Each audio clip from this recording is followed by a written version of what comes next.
Wire है, देखिए कितनी सफलतापूर्वक हमारी मशीन ने काम करा है। अब दिखाऊंगा मैं आपको 1 mm का वायर। ये 1 mm का वायर है, ये निकाल कर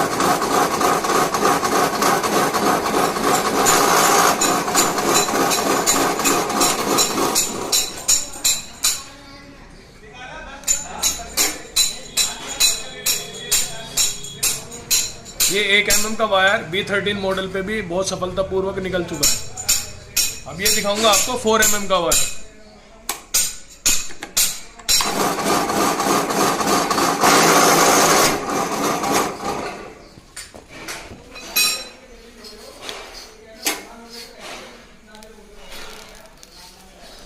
कॉपर और पीवीसी दोनों अलग 4 mm का वायर।